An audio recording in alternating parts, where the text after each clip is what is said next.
सर्वप्रथम महाकारुणिक तथागत गौतम बुद्ध, सम्राट अशोक, भारत रत्न डॉक्टर बाबा साहब भीमराव अंबेडकर और निर्वाण प्राप्त स्मृति शेष चिमनकर भाऊ को मैं नमन करता हूं और आप सभी को जय भीम नमो बुद्धाय। आज समता सैनिक दल के तत्वावधान में ये जो कार्यक्रम इस सभागार में आयोजित किया गया है, उसमें उपस्थित कार्यक्रम की अध्यक्षता कर रहे मार्शल प्रकाश दार्शनिक जी, मुख्य अतिथि रंजीत मेश्राम जी, प्राचार्य सिद्धार्थ मेश्राम जी, इंजीनियर अरविंद गेडाम जी, पद्माकर पाटिल जी, सुधाकर सोमकुंवर जी, अशोक जाम्बोलकर जी, सुधीर जी, सारीपुत्र जी, ओम प्रकाश मेड़े जी और आप तमाम मित्रों का जो है हृदय से अभिनंदन है। ये जो विषय आज रखा गया है, द्वितीय विश्व युद्ध एवं डॉक्टर बाबा साहब अम्बेडकर की भूमिका, ये अपने आप में एक अद्भुत विषय है कि मुझे लगता है कि हिंदी बेल्ट में, काऊ बेल्ट में जहां से हम लोग आते हैं, वहां पे तो कभी इसकी चर्चा ही नहीं हुई। और जब हम द्वितीय विश्व युद्ध की बात करते हैं तो बहुधा यह मान लिया जाता है कि इस विश्व युद्ध की अगर आपको बात करना है तो आप नेताजी सुभाष चंद्र बोस की बात करिए, आप महात्मा गांधी की बात करिए, आप जवाहरलाल नेहरू की बात करिए, आप विनायक दामोदर सावरकर की बात करिए, यानी इन्हीं के इर्द गिर्द अगर आप बात करेंगे तो माना जाएगा कि द्वितीय विश्व युद्ध में इनकी भूमिका थी। लेकिन यह आई ओपनर का काम किया बिमल सूर चिमनकर जी ने, यह किताब लिखकर, जिससे हमको यह पता चला कि डॉक्टर बाबा साहब अम्बेडकर की वास्तविक भूमिका क्या थी और इतिहास ने किस तरीके से उनके साथ अन्याय किया, और इतिहास के इस अन्याय को दूर करने का काम चिमनकर भाऊ ने किया है। इसलिए हम उनके प्रति अत्यंत कृतज्ञता का ज्ञापन करते हैं, क्योंकि इतिहास के वो तथ्य जो आवाम के बीच में आने चाहिए थे वो तथ्य लाए नहीं गए। आप ये देखिए कि एक बहुत बढ़िया मेटाफर का यूज किया गया है इस किताब में, कैसा विलांको, यानी बाबा साहब के जो अनुयायी हैं वो कैसा विलांको की स्थिति में हैं, जहां बाबा साहब अम्बेडकर ने उनसे कहा था। और वो जो मेटाफर है वो भी आपको पता है, इस किताब में भी उसका उल्लेख है कि अफ्रीका के एक बंदरगाह का नाम जो कैसा विलांको है, जब हिरोशिमा नागासाकी पे बमबारी की जा रही थी तो उस समय एक जो विमान के कप्तान थे, उनका 10-12 साल का जो बच्चा था वो भी जिद करके अपने पिताजी के साथ उस विमान में शामिल हो जाता है, और जब तोप गोले बांधे जाते हैं और उसमें विमान में आग लग जाती है तो वो बच्चा जो है कहता है कि पापा अब मैं यहां से हट जाऊं क्या, लेकिन जो धुएं से बेहोश हो जाता है कप्तान जहाज का, और उसके बाद जो है वो जवाब देने की स्थिति में नहीं होता है, और उसकी वजह से यह पुत्र यह मान के चलता है कि मेरे पिताजी ने मुझसे कहा था कि यहां से हटना नहीं, और वह उसे जल के राख हो जाता है। वही ये जो मार्मिक चित्रण है ये कैसा विलांको के माध्यम से, दरअसल यही आज के दौर की सच्चाई है, इसे हमें स्वीकारना होगा। तो आज महत्वपूर्ण बात यह है कि डॉक्टर बाबा साहब भीमराव अंबेडकर ने जब 1939 में इस बात को नोट कर लिया था कि द्वितीय विश्व युद्ध में यदि हमने मित्र राष्ट्रों का साथ नहीं दिया, यदि हमने जो है अमेरिका का साथ नहीं दिया, यदि हमने ब्रिटेन का साथ नहीं दिया, यदि हमने फ्रांस का साथ नहीं दिया, तो निश्चित रूप से मान के चलिए कि हिटलर की जो तानाशाही है वो पूरी दुनिया पे, जिस तरीके से यूरोप पे उसने राज किया है, वह भारत तक आ जाएगा। और जिस तरीके से कंसंट्रेशन कैंप में और गैस चैम्बरों में यहूदियों को मारा गया था, वही स्थिति भारत में दलितों की होती, यह बात बाबा साहब अम्बेडकर ने समझ ली थी। तो यही कहा था कि क्रिप्स से धोखा खाने के बाद भी उन्होंने जो है बिना शर्त अपना समर्थन दिया द्वितीय विश्व युद्ध में, और न केवल समर्थन दिया बल्कि उन्होंने यह तक कहा था कि हमारा जो इंडिपेंडेंट लेबर पार्टी है वो भी उनको खत्म करनी पड़ी और शेड्यूल कास्ट फेडरेशन को बनाना पड़ा। और उन्होंने जो है आपको मालूम होगा श्रम मंत्री के रूप में जो उनकी भूमिका थी वो कितनी महत्वपूर्ण भूमिका थी। और भारत के कम्युनिस्टों ने उस समय उन्होंने उनकी जो भूमिका थी, जो जिस तरीके की ढुलमुल रवैया था उनका, और वो उन्होंने ये कहा था ये तो साम्राज्यवादियों का युद्ध है, और बाद में उनको मानना पड़ा कि नहीं ये तो लोक युद्ध है, और उसमें उनको शामिल होना पड़ा। क्यों? क्योंकि भारत में यह मान लिया जाता है कि यदि रसिया में छींक आती है रसिया के किसी आदमी को, तो भारतीयों को जो है सर्दी हो जाती है। इस तरीके का एक परसेप्शन तैयार कर लिया गया था। यही कहा है कि डॉक्टर बाबा साहब अंबेडकर का विरोध करने वालों में कम्युनिस्ट भी थे, डॉक्टर बाबा साहब अंबेडकर का विरोध करने वाले में उस समय के कांग्रेसी भी थे, बाबा साहब अंबेडकर का विरोध करने वाले उस समय हिंदू महासभा के लोग भी थे। लेकिन उस दूरदृष्टा की बात को किसी ने नहीं समझा कि यदि आज द्वितीय विश्व युद्ध में यदि हम आज मित्र राष्ट्रों का साथ देते हैं तो निश्चित रूप से मान के चलिए कि भारत की आजादी भी ज्यादा दूर नहीं है। और यदि उन्होंने अगर उस समय कांग्रेस ने जो है सविनय अवज्ञा आंदोलन या भारत छोड़ो आंदोलन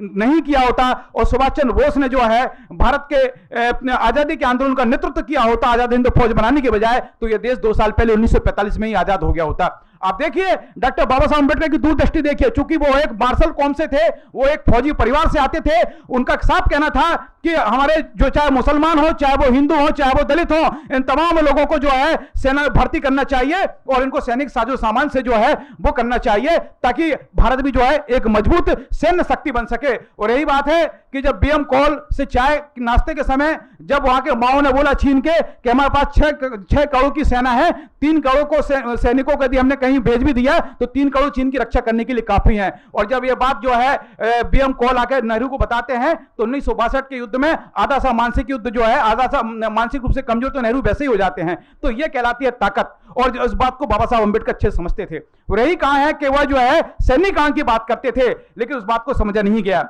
अभी मैं आपको बताना चाहूंगा कि चिमनकर जी की जो 30 मराठी संस्करण किताब का आज विमोचन हुआ है यहाँ पे, ये इस बात को दर्शाता है कि यह किताब अत्यंत लोकप्रिय है, वरना प्रकाशन के 3 साल के अंदर इसका तीसरा संस्करण निकलना कोई हंसी मजाक वाली बात नहीं है। इसमें पहले ही कहा गया है, बाबा साहब अंबेडकर ने कहा है कि जब तक हमारे बुद्धिस्ट अपने हथियारों के साथ और अपने शस्त्रों के साथ जो है शासन करने के योग्य नहीं हो जाते, तब तक उनको अपने मस्तिष्क के साथ अपनी बुद्धि के साथ उनको शासन करना होगा। इसलिए हमारे लोगों को इस बात को समझ होगा कि बाबा साहब की जो अहिंसक क्रांति थी, जो ब्लडलेस रिवॉल्यूशन थी दुनिया में, वो अद्भुत क्रांति थी जो कि अपने आप में एक बहुत बड़ी बात है। क्योंकि रसिया की क्रांति जो है रक्त क्रांति हुआ करती थी, लेकिन बाबा साहब अंबेडकर ने जो रक्तहीन क्रांति के माध्यम से एक नया दुनिया के सामने जो सवेरा दिया, वह बहुत कम लोगों को देखने को मिलता है। यही कहा है कि फ्रैंकलिन रूजवेल्ट हो, चाहे विंस्टन चर्चिल हो, और आप ये देखिए चाहे आप तमाम प्रकार के जो हमारे जोसेफ स्टालिन को देख लिए, तो रसिया का जो तानाशाह राष्ट्रपति था,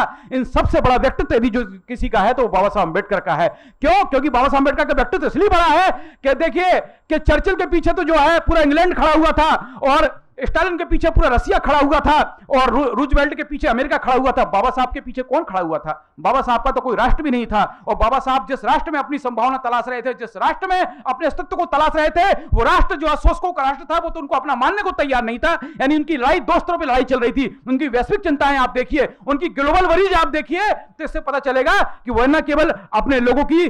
मुक्ति का मार्ग तलाश रहे थे, बल्कि वो दुनिया के भी मुक्तिदाता थे, दुनिया की सारी मानवता के मुक्तिदाता का काम कर रहे थे। और इसी 19 जुलाई 1942 को इसी नागपुर की धरती पे उन्होंने कहा था कि ये जो लड़ाई है, द्वितीय विश्व युद्ध की लड़ाई, ये पैशाचिक सेनाओं के बीच में और लोक युद्ध की लड़ाई है। ये जो है दुष्टों के बीच में और लोक क्रांति विश्वास करने वाले लोगों के बीच की लड़ाई है। इसलिए इस लड़ाई में दलितों को खुल के भाग लेना चाहिए, सबको साथ देना चाहिए। इसलिए इस बाबा साहब अंबेडकर की जो दीक्षा भूमि है, बाबा साहब अंबेडकर की कर्म भूमि है, और उन्होंने उसको आत्मसात किया। और आप ये देखिए कि डॉक्टर बाबा साहब अंबेडकर वक्त के साथ बिल्कुल सही साबित हुए। और ये सिर्फ सही साबित नहीं हुए, उन्होंने इस बात को बता दिया कि बाबा साहब अंबेडकर ने कि यदि देश को अखंड रखना है, देश को अगर जो है एक संप्रभुता संपन्न गणराज्य बनाना है, तो उसको समय के साथ और उस समय की परिस्थिति के हिसाब से चलना होगा। और आज आपने मित्र राष्ट्रों का साथ न दिया होता और हिटलर का साथ दिया होता, जिस तरीके से आजाद हिंद फौज के जो अपने संस्थापक थे सुभाष चंद्र बोस, आपने उनको जो है देशभक्त मान लिया। और जबकि उनको कम्युनिस्ट लोग भी तोजो का कुत्ता बोलते थे, आपको मालूम होना चाहिए, लेकिन वो देशभक्त हैं। अंग्रेजों की पेंशन खा के विनायक दामोदर सावरकर देशभक्त है। और आप देखिए अंग्रेजों की सुविधा अनुसार जेल की यात्राएं करने वाले गांधी भी देशभक्त हैं, लेकिन बाबा साहब अंबेडकर अंग्रेजों के एजेंट हो जाते हैं। जो पेंशन खाते हैं अंग्रेजों की, वो देशभक्त हो जाते हैं, और जो वास्तव में अपने लोगों की मानव मुक्ति की लड़ाई लड़ते हैं, जो दलितों शोषितों वंचितों की लड़ाई लड़ते हैं, वो अंग्रेजों के एजेंट हो जाते हैं। ये इतिहासकारों का अन्याय है बाबा साहब अंबेडकर के प्रति, पूरे दलित समुदाय के प्रति, पूरे दलित अस्मिता के प्रति। इस बात को हमें समझना होगा। इन इतिहासकारों ने हमेशा जो है इतिहास के साथ जिस तरीके का घालमेल किया है, वो हमें समझना होगा। और यही कहा है कि नए तरीके से इतिहास लिखने की आज आवश्यकता है। द्वितीय विश्व युद्ध में डॉक्टर बाबा साहब अंबेडकर की भूमिका की जब हम बात करते हैं, तो मुझे लगता है कि इतिहासकारों पर थूकने की इच्छा होती है।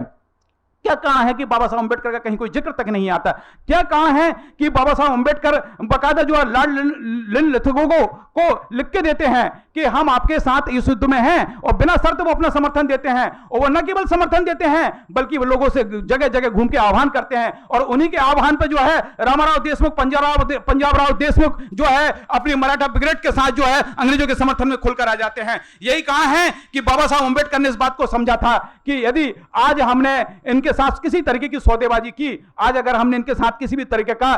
इनको ब्लैकमेल किया या बार्गेनिंग की, तो ये हमारे आने वाले लोगों के लिए अच्छी बात नहीं होगी, जिस तरीके की बार्गेनिंग उस समय के कांग्रेस नेता कर रहे थे। और उसके बाद भी उनका ढुलमुल रवैया जारी था, कभी वो समर्थन दे रहे थे, कभी समर्थन वापस ले रहे थे। तो बाबा साहब अंबेडकर इस बात को अच्छे से समझते थे, और यही कहा है कि उन्होंने जो है जिस तरीके से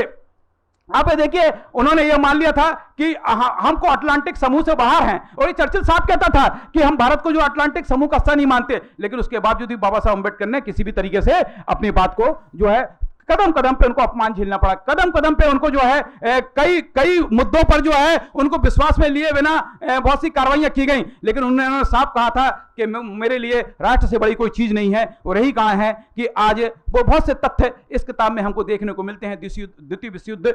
second world war and doctor Baba Saheb Ambedkar, जो कि इतिहास ने हमसे छुपाए हैं और बहुत सी चीजें हमको उसमें जानकारी लगती है। और ये बात हमको इसलिए भी समझना आवश्यक है क्योंकि आज के शोधार्थियों के लिए, आज के अंबेडकरवादी लोगों के लिए, आज के नौजवानों के लिए यह जानना बहुत जरूरी है कि डॉक्टर बाबा साहब अंबेडकर सिर्फ मानव मुक्ति के अग्रदूत नहीं थे, डॉक्टर बाबा साहब अंबेडकर सिर्फ संविधान के रचयिता नहीं थे। डॉक्टर बाबा साहब अंबेडकर ने मात्र जो है भारत का संविधान लिख के या दलितों शोषितों के लिए एक मैग्ना कार्टा बनाकर हम पर उपकार नहीं किया है, उन्होंने संपूर्ण विश्व मानवता पर उपकार किया है। उन्होंने दुनिया को जो है बता दिया कि हम जो है अन्याय के पक्ष में नहीं खड़े हैं, हम अन्याय का प्रतिकार करते हैं, और हिटलर की तानाशाही का हम खुल के प्रतिकार करते हैं, हम मुसोलिनी की तानाशाही का खुलकर प्रतिकार करते हैं, हम तोजो की तानाशाही का खुलकर प्रतिकार करते हैं। और यह द्वितीय विश्व युद्ध जो शुरू में जर्मनी के खिलाफ था, उसमें आपको पता होना चाहिए, उसमें जो है फ्रांस और ब्रिटेन शामिल था, बाद में रसिया शामिल हुआ, अमेरिका तो सबसे बाद में शामिल हुआ। जब पर्ल हार्बर पे जो है